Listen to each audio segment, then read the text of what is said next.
E certa vez, ele fez lá um sacrifício, pediu para que a sua mãe preparasse um sacrifício que ele queria oferecer aos deuses. E quando lá chegou no galpão, ele disse: eu quero agradar vocês, eu trouxe aqui um sacrifício.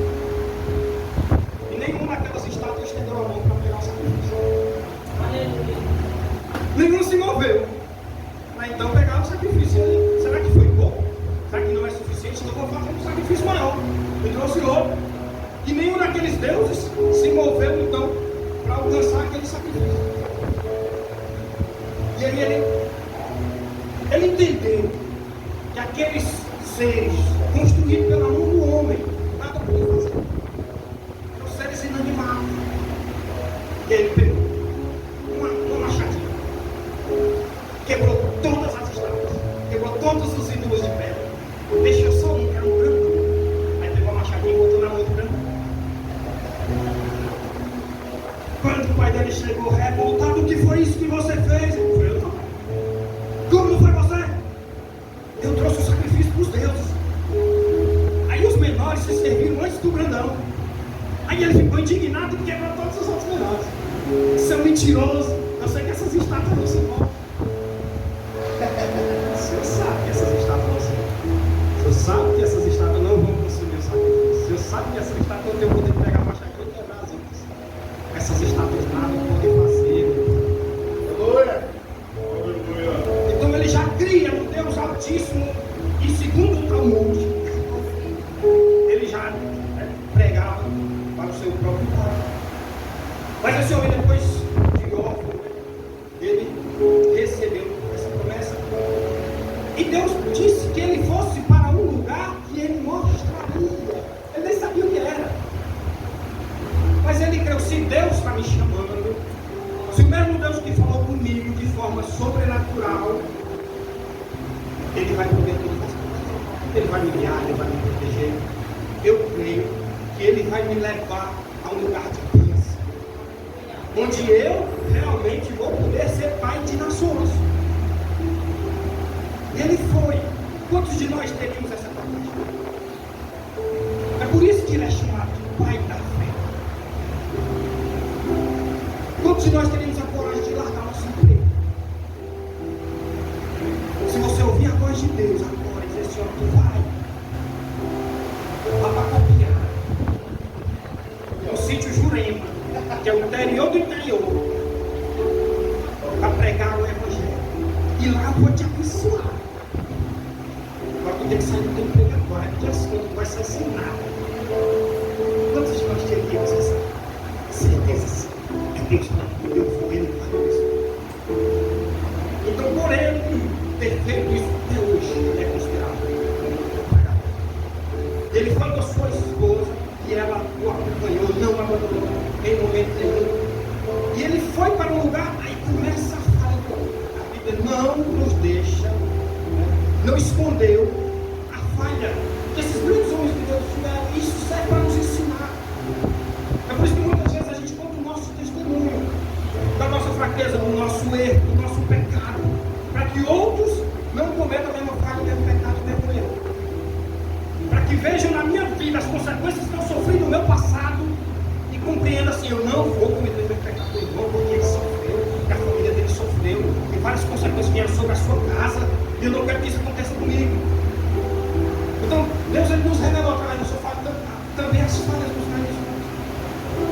Então, quando Deus disse: olha, tu vai para um lugar, mas ele parou pelo caminho. Ele parou num local entre Betel e Ai.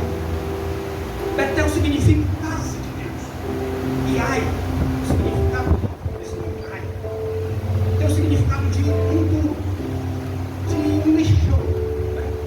Um local como se fosse um resto de obras. Fica aquele entulho. Acho que o nome mais correto seria entulho. Ele ficou naquela situação. Ele acampou e ficou entre Betel e Ai. Ele nem ficou na casa de Deus e nem ficou no muro do mundo. Ele ficou em cima do muro. E nós não podemos ficar nessa condição. Ou nós estamos na casa de Deus ou nós estamos no mundo. Não podemos ficar no meio do caminho. Nós temos que tomar essa decisão. Aleluia! E por conta dele não ter tomado essa posição, nós homens, nós somos sacerdotes e profetas do nosso lar. Nós que somos os guias das nossas esposas e dos nossos filhos. Nós que temos que nos responsabilizar em relação ao aprendizado, ao ensino da palavra de Deus para nossos esposos e nossos filhos.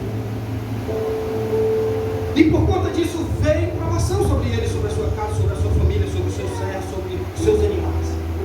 E veio seca e fome sobre aquele lugar. E agora ele teve que sair dali. Porque os animais agora estavam passando sede, estavam passando fome, ele tinha que procurar pasto.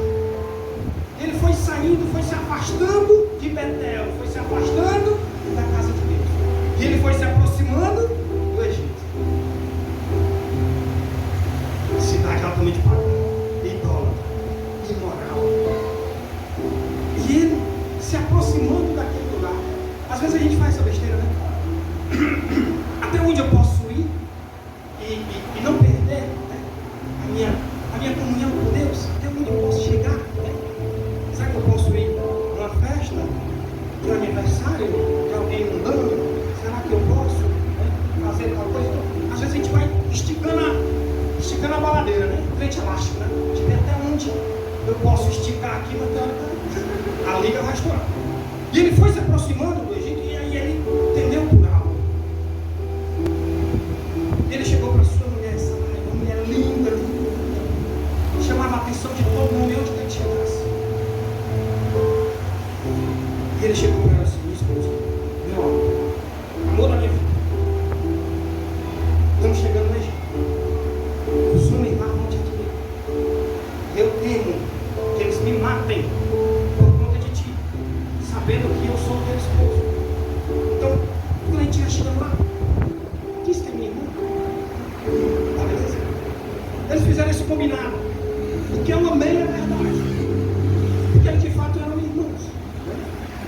Do mesmo pai, de mãe diferente. Mas veja a covardia deste homem. Por isso que eu digo, a Bíblia não deixa de revelar as falhas dos homens de Deus. A obrigação dele era proteger a sua esposa. A obrigação dele era guardar a sua esposa diante de qualquer perigo que viesse. Como é dito no Novo Testamento, onde Jesus nos ensinou que Cristo amou a igreja, né? Nós, maridos, devemos amar as nossas esposas, assim como Cristo amou a igreja e por ela se deu em sacrifício. Nós, como maridos, nós devemos até nos sacrificar, se preciso for, para proteger as nossas esposas. E ele fez exatamente o contrário. Ele quis se proteger. No momento ele começou a vacilar em relação à promessa. Porque na cabeça dele, o que ele pode ter passado? Deus prometeu algo para mim, que eu vou ser pai de nações, então eu não posso morrer. Porque Deus vai cumprir a promessa na minha vida. Mas será que é cansado? Ela é estéril, né? De repente, pode não ser com ela. Ele começou a vacilar. Eles chegaram realmente ao Egito, e quando os homens chegaram lá, ele se apresentou e disse: olha, está aqui a minha irmã. E os príncipes viram aquela mulher linda, já apresentaram para o faraó. A mulher vivia numa cidade boa. Ela vivia em Ur dos Caldeus. Deixou a cidade, a mordomia, o conforto, o luxo, para viver como nômade, com seu marido, e não abandonou aquele homem. Nos desertos, comendo poeira, trabalhando, levando trouxa de roupa para suja, para lavar roupa. E agora ela se viu dentro de um palácio. Ela foi entregue ao faraó, o homem mais importante do mundo naquela época, para ser esposa do homem mais importante do mundo. Ela poderia muito bem naquele momento dizer assim: aquele homem me entregou na mão desse homem. Quer saber da coisa? Deixa ele lá. Aquela mulher, ela é um exemplo. Algumas pessoas podem criticar porque ela não toma uma posição, né, dentro da Bíblia de uma personagem tão importante, né? Sempre Abraão é que é mais mencionado. E às vezes Sarai é até criticada quando ela ri, né? Novamente, quando o anjo chega e reforça a promessa de que ela vai ser mãe. Então ela às vezes é até criticada naquele momento. Mas essa mulher, ela foi uma mulher sábia. Uma mulher que realmente edificou a sua casa. E ela ficou no palácio a pedido do seu marido para que ele sobrevivesse, para que ele não fosse tão perseguido e poderia ser morto por conta, né, dos homens quererem casar com ela. E já era uma lei da época, né, de que a mulher não podia ter 2 casamentos. Então, Abraão foi agradado pelo faraó e recebeu animais, e recebeu presentes, e recebeu coisas, né? E bens. Mas veio a praga sobre o Egito. E foi revelado ao faraó que aquilo estava acontecendo porque aquela mulher tinha um marido. E aquele marido tinha uma promessa. E quem fez a promessa era o Deus verdadeiro. Glória. Glória a Deus. O faraó se indignou-se com aquela situação e chamou Abraão: como é que tu faz tal coisa? Porque tu me faz passar por isso? Minha nação agora, né, sofrendo esse castigo porque você mentiu para mim. Por acaso eu fiz algo de errado? Foi você que mentiu para mim. E o cara estava lá sendo humilhado na frente da esposa e na frente dos seus servos. E o faraó apontando o dedo na cara dele: você é mentiroso. Isso acontece quando a gente peca. Uma hora o pecado vem, ele vem à tona e nos vai trazer a vergonha e humilhação. E ele então despede: pega a tua mulher, pega tudo que eu te dei aí, ó. Pega os rebanhos, leva tudo. Sai daqui, sai da minha presença. Ele saiu dali enxotado. Diz a palavra de Deus que o faraó mandou soldados escoltando ele para fora do Egito. Então ele saiu humilhado na frente da sua esposa, humilhado na frente do seu servo, consequência do pecado. E ele volta. E agora pensamos o que? Diante dessa humilhação, então ele vai para a casa de Deus? Ou então agora ele vai cumprir o trajeto, o caminho que Deus quer que ele trilhe? Então ele volta para o mesmo local. Ele fica de novo entre Betel e Ai, entre a casa de Deus e entre o túmulo do mundo. Não vi nenhum versículo mencionando que Abraão chegou para essa mulher e pediu perdão. Eu não vi. E o que reforça esse pensamento de que ele não pediu perdão a ela foi que lá no capítulo 20 nós vemos esse acontecimento, né? No capítulo 12, lá no capítulo 20 ele faz a mesma coisa com Abimeleque. Ao se apresentar, mais uma vez ele chega para Sarai e diz que é minha irmã. Então acredito que eles passaram bastante tempo em crise matrimonial, por conta do seu erro, da sua falha, do seu pecado, e por conta da sua falta de pedido de perdão para com o pecado que cometeu com a sua mulher. Eu imagino que esse casal viveu anos e anos e anos em crise. E às vezes acontece no nosso meio. A gente vive em crise porque a gente comete as nossas falhas, a gente faz as nossas escolhas, dá errado, que a gente não tem humildade para pedir perdão. Você pedir perdão ao seu marido, o marido pedir perdão à esposa, os pais pedir perdão aos filhos, os filhos pedir perdão aos pais. Por falta de humildade gera crise.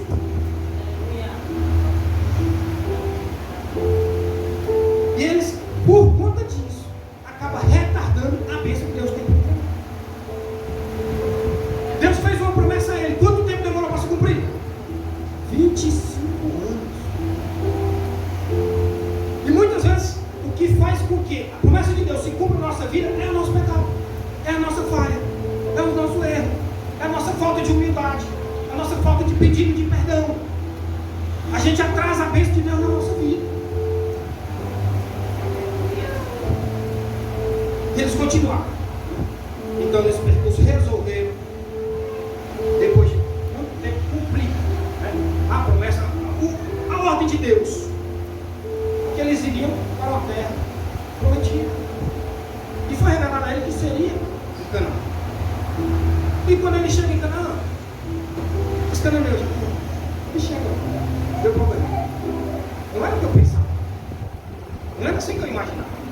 Eu achei que eu ia chegar aqui, ia ter uma terra fértil, ia ter pasto para os meus animais, ia ter água em abundância, eu poderia plantar, meus servos iriam colher, e aqui Deus ia multiplicar a minha semente, e aqui eu seria uma pessoa sem dificuldades. E às vezes não. Há muitos ministérios, pastores, que recebem a promessa de Deus. Diz assim: olha, através de você, através de vocês, muitas vidas serão salvas. E aqui o pastor recebe aquilo com alegria, glória a Deus, uma porta de evangelho vai se abrir. noite, e as pessoas vão chegar, e eu vou pregar, e elas vão aceitar o evangelho, e as pessoas... Como é que eu faço assim?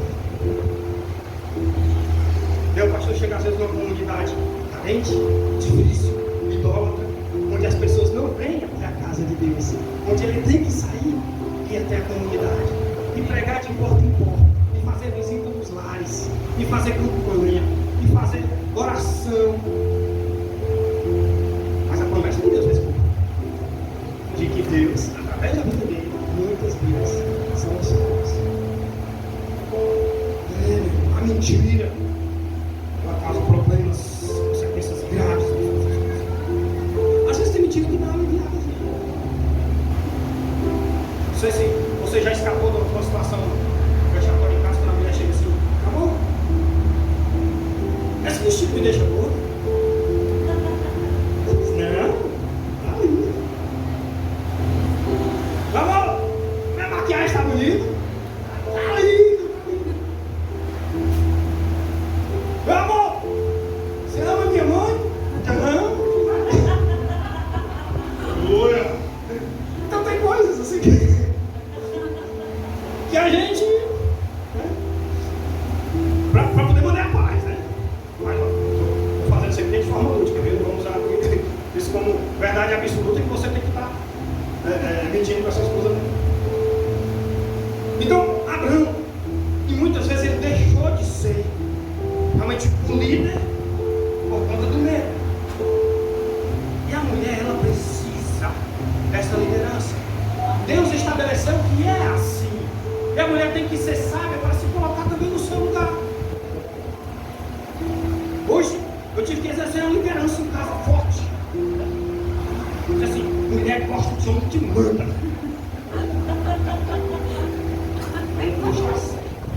O grupo da família que botou lá. Mulher gosta de homem que manda, dá ordem, está certo, eu vou cumprir esse negócio. Mulher, é o seguinte, não fica deitado aí na rede, e eu vou lavar a roupa. Assim é bom. Ela obedeceu na hora. Nem reclamou, nem. Não teve reclamação, cara. Fui filho. Eu que mando, tu fica deitada. Não se levanta, que eu vou lavar a louça. Bom, não quero murmuração. Mas se for, não obedeça não. Você vê que eu me tiro da rede de botar na cama. Então, meus irmãos, houve essa situação na vida de Abraão, onde ele cometeu essas falhas, onde ele cometeu esses erros.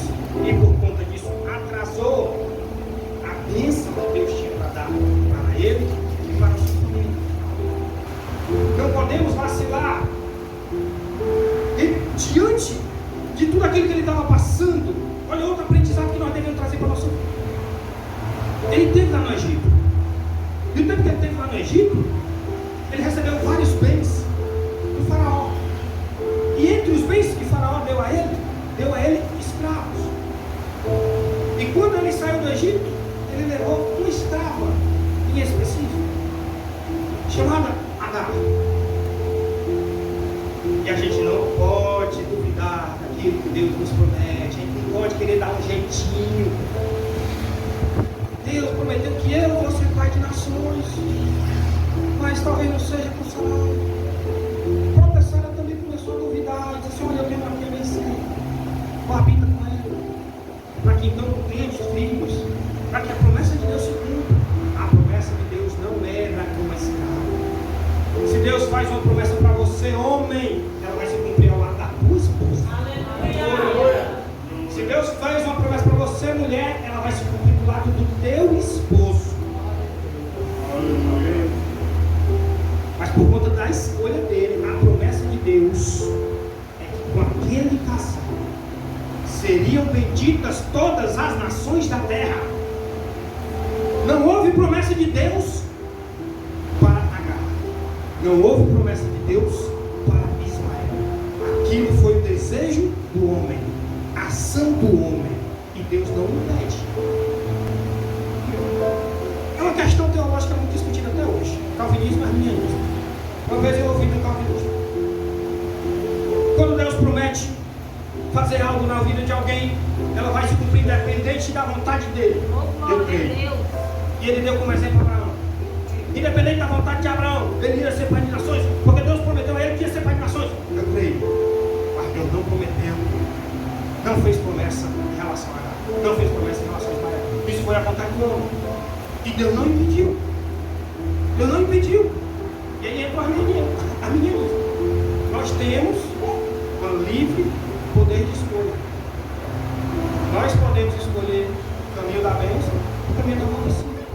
Escolha, pois, o caminho da bênção. Porque o caminho da maldição traz consequência. E a consequência da nossa escolha, das nossas falhas, dos nossos erros, não recai só sobre nós. Agora eu vou falar um pouco do meu erro, do meu pecado. Teve um casal aqui que passou 12 anos. Bateu meu recorde, né? Vai passando 5. Tem um casal aqui, 20 anos de casado, né? Tem alguém com mais? Mais de 20? Não? 20 anos de casado? É o recorde aqui? Ainda se fala ainda. Já é uma bênção, já é um milagre. Se ajoelha todo dia, já é uma bênção. Então, o meu erro, a minha fraqueza, eu não fui profeta e sacerdote do meu lar.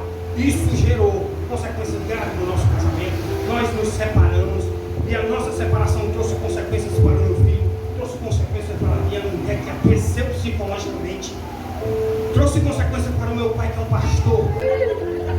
Meu pai quase abandonou o evangelho pela vergonha do que eu vinha fazendo. A minha igreja foi escandalizada porque as pessoas sabiam, olha, e é o Gesiel, filho do pastor da Igreja Batista Livre dos Vales. A minha igreja sofreu as consequências das minhas escolhas. O evangelho foi escandalizado porque as pessoas apontavam para mim e diziam, e é porque é crente. Então os meus erros, as minhas escolhas não trouxeram consequências só sobre mim. Então vigie para não pecar, porque os seus erros e as suas escolhas vão trazer consequências para toda a sua casa, para toda a sua família, para todos aqueles que estão ao seu redor. Vigia. E a escolha de Abraão, diante daquela situação, de coabitar com Agar, de gerar com ela um filho, nasceu Ismael. E até hoje, aquelas nações estão em guerra. Os descendentes de Isaac e os descendentes de Ismael, até hoje, estão guerreando. Consequência da escolha de Abraão. Então, coloque isso na sua mente, coloque isso na sua cabeça. Você, homem, você, marido, você é responsável pela sua casa, pelo seu lar, você é o cabeça. E todas as suas ações vão trazer bênçãos ou maldições para a sua casa. Amém? Glorificado seja o nome do Senhor. Glória a Deus. Então, finalizei a minha parte aqui falando sobre as promessas. Eu vou passar para minha esposa, então, para dar continuidade. Glória a Deus. Queria que você, ainda no mesmo espírito, abrisse a palavra no livro de João, no capítulo 8. João, capítulo 8. Nós vamos, na medida que o Espírito Santo permitir, estar falando ainda um pouco aqui